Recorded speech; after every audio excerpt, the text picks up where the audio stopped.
अध्यक्ष श्रीमान खड़गे जी ने कांग्रेस की पोल खोलकर रख दी और आईना दिखाने का काम भी किया है कि कैसे बगैर बजट के प्रावधान के बड़े बड़े वायदे और बड़ी बड़ी घोषणाएं चुनावों से पहले मुफ्त की योजना चलाने के लिए की और उनके ही 3 राज्यों में तेलंगाना, कर्नाटक और हिमाचल प्रदेश में जनता अपने आप को ठगी हुई महसूस करती है क्योंकि कांग्रेस ने वायदे पूरे नहीं किए।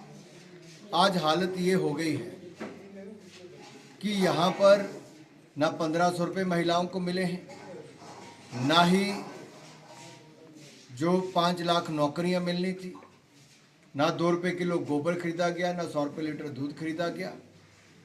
अनेकों वायदे किए गए लेकिन पूरा कोई हिमाचल प्रदेश में नहीं किया। ना 300 यूनिट बिजली के मुफ्त में मिले, उल्टा बिजली पर भी सेस लगा दिए गए। पानी जो मुफ्त में मिलता था उस पर सरचार्ज लगा दिया गया। दिया तो कुछ नहीं, जनता की जेब से निकालने का काम कांग्रेस ने किया है।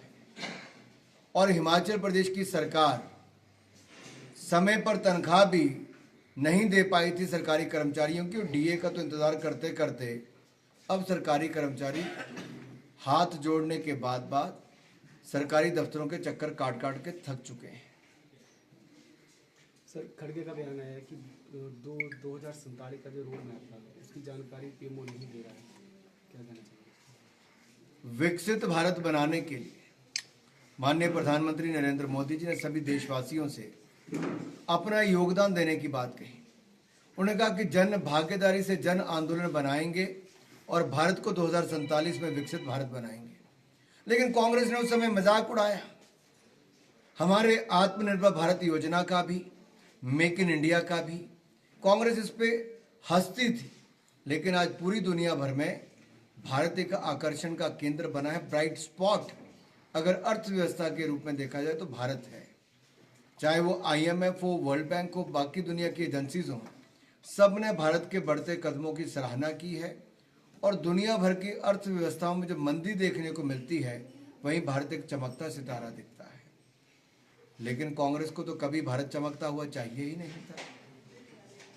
इनकी सरकारों में तो भ्रष्टाचार के नए आरोप लगते थे और हालात भी ऐसे ही बनते थे। सर, कांग्रेस का आरोप है कि कहीं ना कहीं जो इलेक्शन कमीशन ने स्पष्टीकरण दिया है वो खुद को क्लीन चिट दी है, जो हरियाणा इलेक्शन के बात कर रहे थे। मनगढ़ंत आरोप जब कांग्रेस लगाती है और संवैधानिक संस्थाओं पर प्रश्नचिन्ह खड़ा करती है, तो मैं मन ही मन में सोचता हूं कि जिस पार्टी ने 60 साल इस देश में राज किया हो, आज वही संवैधानिक संस्थाओं पर प्रश्नचिन्ह खड़ा कर रही है, केवल इसलिए कि वो चुनाव हार गए। कभी EVM पर प्रश्नचिन्ह खड़ा करती हैं, कभी इलेक्शन कमीशन पर करती हैं, और कभी जनता जो वोट डालती है उस पर प्रश्नचिन्ह खड़ा कर देते हैं। जब राज्य जीत जाएं तो EVM ठीक है, हार जाएं तो कांग्रेस के लिए खराब है। कांग्रेस की पोल खुल चुकी है। इन्होंने जाति के नाम पर भी बांटने का प्रयास किया, इन्होंने संविधान का डर दिखाकर भी किया, लेकिन जनता अब कांग्रेस का असली चेहरा जान चुकी है और कांग्रेस को लगातार हरा रही है। अब महाराष्ट्र और झारखंड में भी कांग्रेस की हार होगी, ये दीवार पर लिखा है। सर, मुख्यमंत्री हमीरपुर आए थे मेडिकल कॉलेज के दौरे पे, उन्होंने बार यही बात कही कि जो मेडिकल कॉलेज है वो हमारी भी है, क्या कहोगे? भारतीय जनता पार्टी ने, नरेंद्र मोदी जी की सरकार ने हमें मेडिकल कॉलेज मंजूर किए।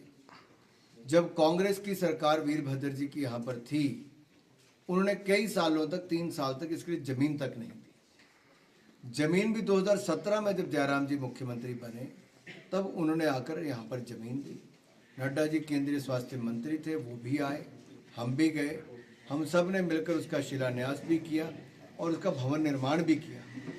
1.5-2 सालों से सरकार से जो बचा हुआ थोड़ा सा कार्य था, जो मात्र 3-4 महीने में होना था, वो 1.5 साल में भी पूरा नहीं हो पाया। देन हमीरपुर का medical college Bharatiya Janata party की है और ये बहुत बड़ी सौगात है। एक नहीं, हमने 4-4 नए मेडिकल कॉलेज दिए